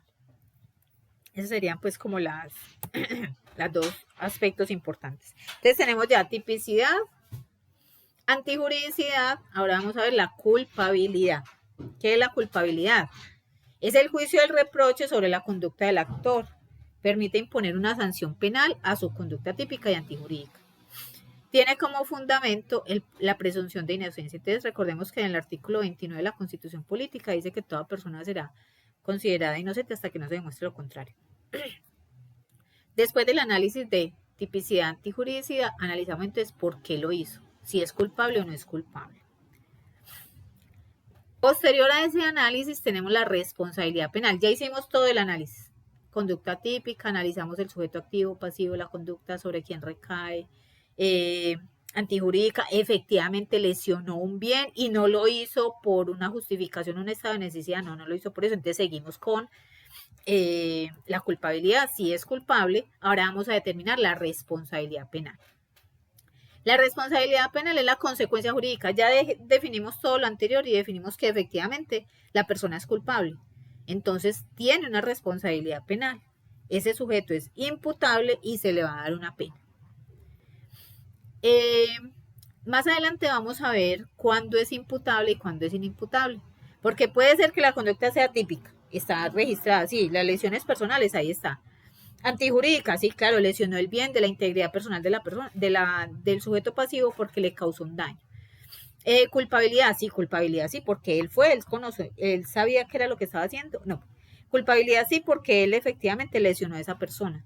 Está en el hospital, le dieron tantos días de incapacidad. Ahora definamos la responsabilidad. Resulta que es que esa persona tiene problemas mentales, es discapacitado, tiene esquizofrenia, es psicótico. Será responsable penalmente. Así, ya hicimos todo el análisis, pero resulta que es inimputable. Y como es inimputable, ¿qué le vamos a dar? ¿Cuál es la pena? ¿O cuál es la sanción más bien? Rehabilitación no es pues como sanción no, es como un procedimiento a seguir. Una persona que sea así con una persona antijurídica, pues inimputable, entonces se somete a un tratamiento de rehabilitación o control. Exactamente, y eso se llama medida de seguridad.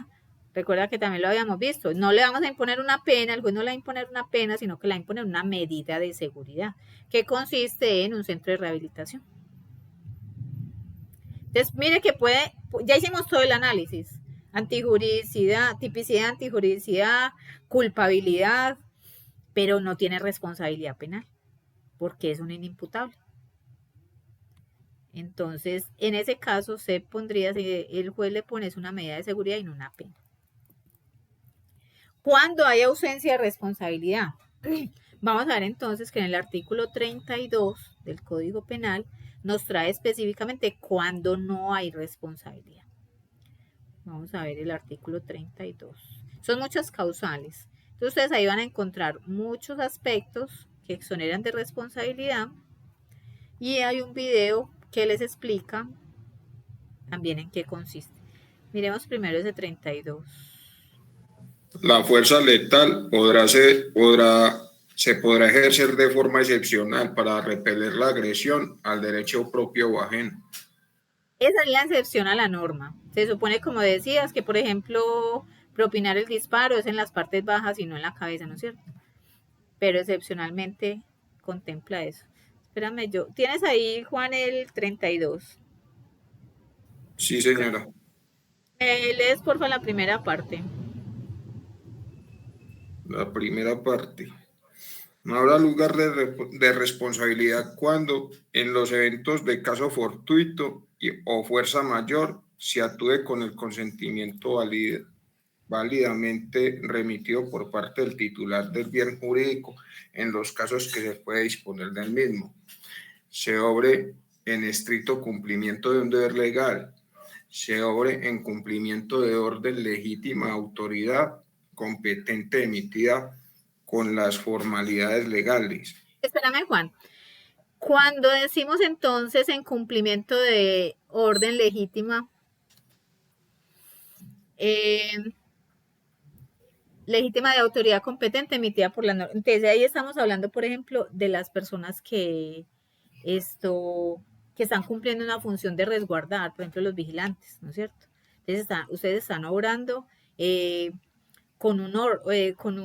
cumplimiento de su deber. Entonces van a haber ciertas conductas que los van a exonerar de responsabilidad, pero eso tiene que analizarse porque no puede sobrepasarse, ¿no es cierto? Ustedes saben lo que es la obediencia debida. Ese término se maneja mucho en los militares y en la policía. Obediencia debida es cuando usted le tiene que hacer caso a su jefe directo, esté o no esté de acuerdo con él. Y pueden haber ciertas circunstancias que podrían configurarse como un delito, pero que por obediencia debida son aspectos que tienen que hacer, o sea, tienen que sujetar a una persona, tienen que prohibirle la circulación, lo tienen que detener, claro, pues es que eso es lo que hace la policía. Ahora, si se excede ya es otra cosa. Entonces, esa obediencia debida que deben estas personas al superior jerárquico, cuando, por ejemplo, les están diciendo que cometan genocidio, desaparición forzada y tortura, y no pueden alegar un militar raso no puede decir que torturó a alguien porque el jefe le dijo que lo hiciera. No, es que la obediencia debida no aplica ahí. La obediencia debida es, por ejemplo, detenga a tal persona, le van a hacer una requisa, eso sí, que son aspectos pues como de ejecución normal que puede hacer un militar o la policía. Pero en no, los procedimientos de rutina. Exactamente. Más Pero no en los excesos de fuerza como en los homicidios. Exactamente. Pues lo del homicidio, si están en combate, dispare a todos los que hay allá que son guerrilleros, pues bueno. Lógicamente, pero yo estoy diciendo eso en el caso, por ejemplo, de los falsos positivos. Ah, total, claro. Es que ellos están alegando obediencia debida. Ellos estaban alegando eso. Y el juez y en todo el análisis que hicieron le dijeron, no, es que Muchos han declarado que fueron obligados, que los amenazaban para que lo hicieran. Falta ver hasta dónde es cierto. Es que sí, y ese análisis es complejo porque me dijo, no le dijo, pues todos ahí sí son rasos y el otro tenía mando, sabían, ustedes los que han prestado servicio militar saben cómo son las situaciones, las circunstancias que rodean todo eso allá adentro, que a veces no son pues como las más garantistas de los derechos de las personas. Y que si usted tiene un jefe y le está dando una orden, no la cumpla pues para que vea lo que le pasa. Pero cuando son aspectos así tan delicados como el genocidio, la tortura, lo de los falsos positivos. Ellos no pueden alegar obediencia debida, ellos no pueden alegar que el jefe les está diciendo que lo hicieran, porque ahí no aplica. Ellos son judicializados por genocidas. Bueno, jóvenes, entonces hasta acá el tema que tenía para explicarles el día de hoy. ¿Tienen alguna pregunta?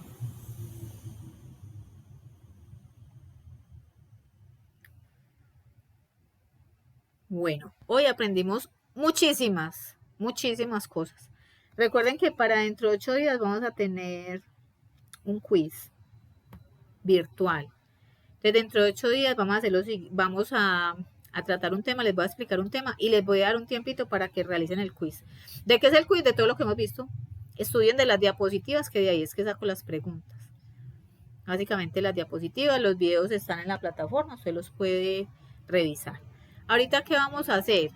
Les voy a colocar el video de responsabilidad. A ver, tenemos 2 actividades. ¿Recuerdan que les dije que había una actividad la semana pasada? Que no la hicimos porque no alcanzamos a terminar. Sí. Espérame, yo les... Que está en la diapositiva de la ley penal y su aplicación. Ley penal y su aplicación. Entonces, en la diapositiva de la semana pasada, quedamos pendientes de hacer este ejercicio en clase. Ejercicio en clase. Consultar 5 tipos penales completos, 5 incompletos y 5 en blanco. Listo, los vamos a anotar en el cuaderno. Y van a leer esta frasecita y la van a explicar. La preexistencia de la norma también se aplica para el reenvío en materia de tipos penales en blanco. Espérenme, yo les proyecto lo que les estoy diciendo.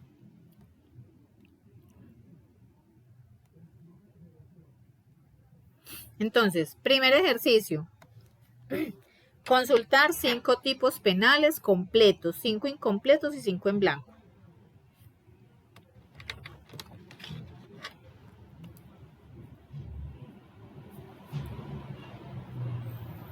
Vamos a analizar esta frase. La preexistencia de la norma también se aplica para el reenvío en materia de tipos penales en blanco. Va a analizar esa frase y me la van a explicar. Ese es el primer ejercicio que tenemos. El segundo ejercicio corresponde al tema del día de hoy. Y el ejercicio, la actividad es leer el artículo 32 del Código Penal y dar 5 ejemplos. Ahí vamos a tener todo lo que nos exime de responsabilidad. Vamos a agarrar 5 de ahí y vamos a dar un ejemplo. Ejemplos de eximentes de responsabilidad. Para hacer eso tienen el Código Penal, tienen las diapositivas y les voy a proyectar este videito en el resto de la clase. Ay, penales, espérenme un segundito, Si saben los 2 ejercicios, están en las diapositivas.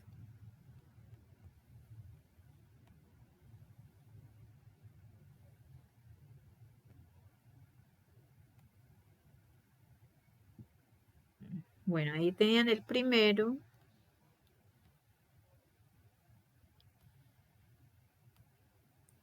Y en las diapositivas de hoy está que es la otra actividad. De leer el artículo 32, sacar 5 ejemplos de cuáles son los eximentes de responsabilidad. Ejemplo, es decir, fulanito hizo esto y lo otro, pero tal cosa, entonces por eso se exime de responsabilidad. ¿Listo? En este resto de clase les voy a proyectar el video de las causales que eximen de responsabilidad para que puedan realizar la actividad. La próxima clase les voy a preguntar sobre estos ejercicios de la clase anterior y los de esta. Voy a confirmar las personas que están en clase porque voy a organizar lo de la asistencia. Johan Acevedo.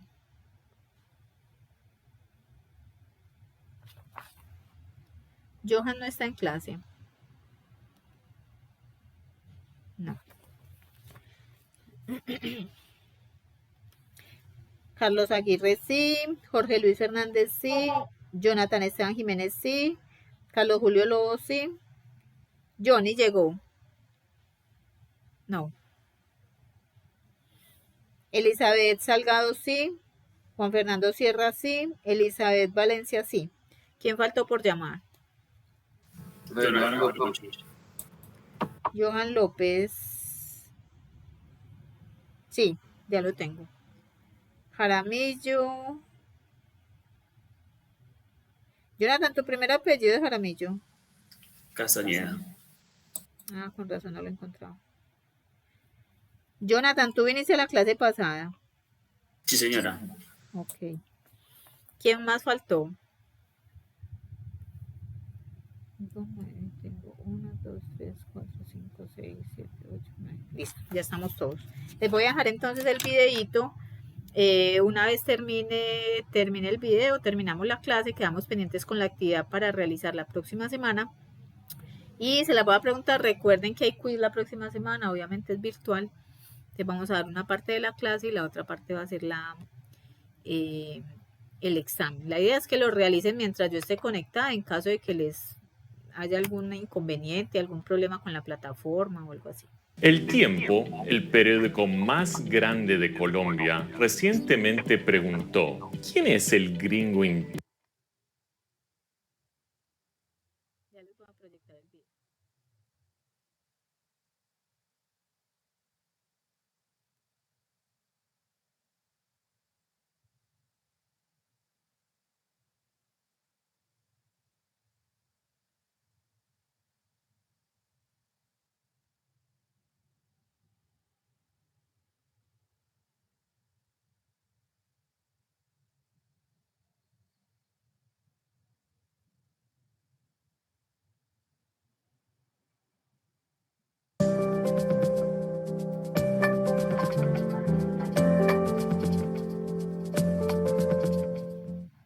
Hola amigos y amigas, bienvenidos al canal. En esta ocasión trataremos las causales de ausencia y responsabilidad penal. Y por supuesto, suscríbete al canal. Iniciamos por el concepto o su definición, y decimos que son causales de ausencia y responsabilidad las circunstancias que excluyen la responsabilidad penal por la realización de la conducta punible, en virtud del artículo 32 del Código Penal. Continuamos con el caso fortuito o fuerza mayor. El artículo 64 del Código Civil manifiesta que es un acontecimiento de origen interno o externo de carácter imprevisible o que siendo previsible es imposible de evitar, es decir, es irresistible. No obstante, Jóvenes, estamos viendo y escuchando el video. Sí, profe. es preciso mencionar la jurisprudencia que ha sido desarrollada a través del Consejo de Estado y por la Corte Constitucional. La fuerza mayor es causa extraña y externa al hecho demandado. Se trata de un hecho conocido, irresistible e imprevisible, que es ajeno y exterior a la actividad o el servicio que causó el daño. Por su parte, el caso fortuito proviene de la estructura de la actividad de aquel y puede ser desconocido, permanecer oculto y en la forma que ha sido definido.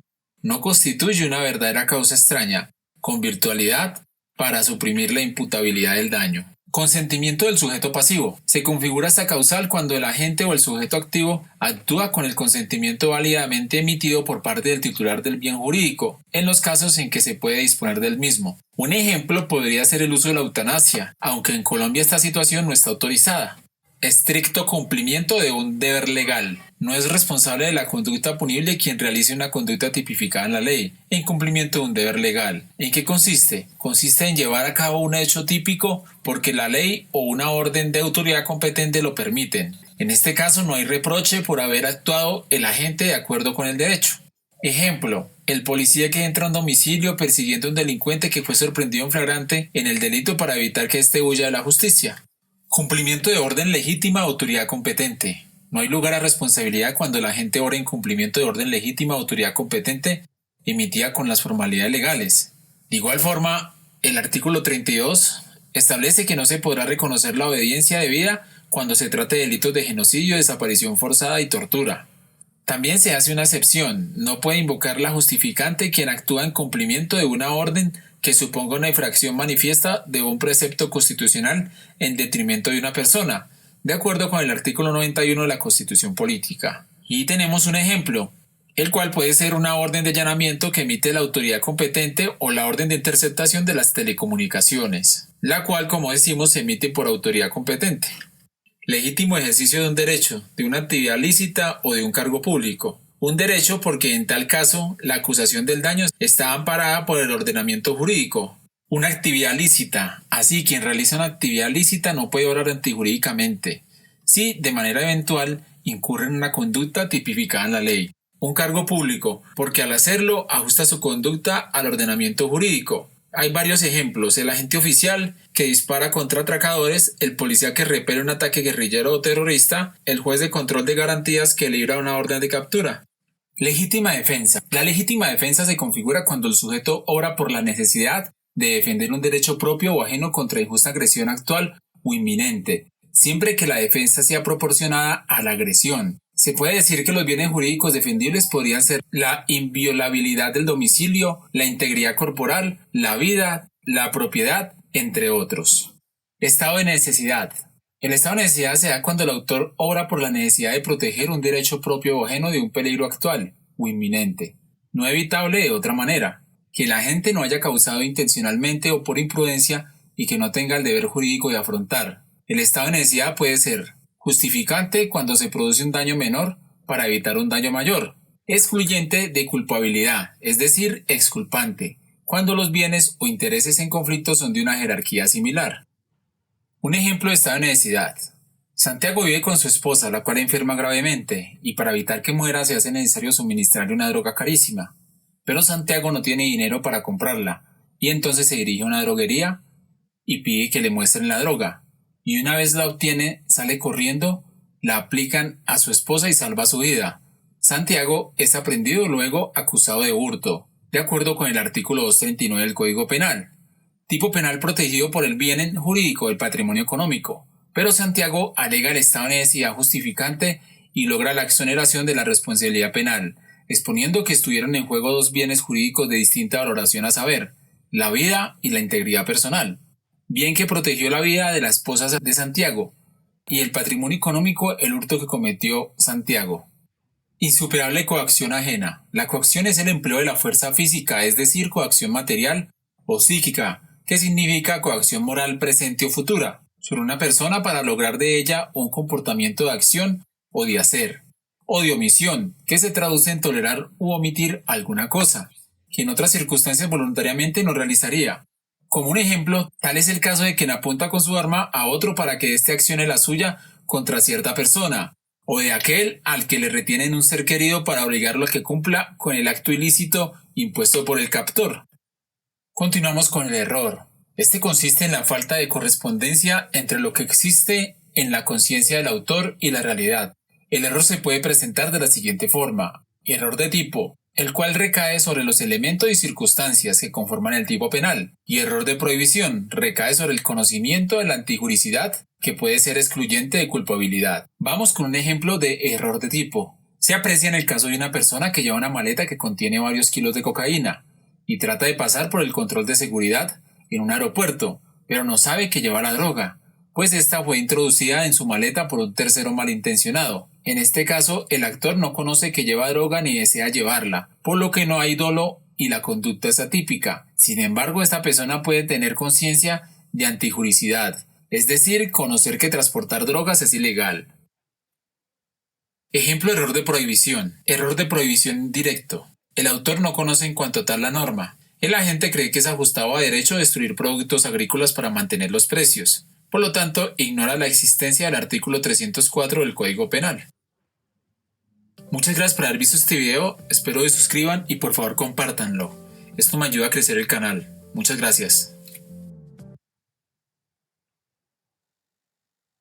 Listo, jóvenes, entonces ahí tenemos la explicación entonces de ese artículo 32 del Código Penal. La idea es que ustedes tienen las herramientas entonces para realizar la actividad. Tienen el Código Penal, ahí está el artículo 32, la explicación en clase, tienen el video. La idea es que resuelvan ese ejercicio y para la próxima clase se los estaría preguntando. ¿Tienen alguna duda? ¿Preguntas? Profe, ¿usted para dónde se fue que no nos llevó? Vea ese mar que tiene ahí atrás. ¿Ah? ¿Para dónde me fui y para dónde me voy? Sí, verdad. Preguntas, quejas, sugerencias, reclamos.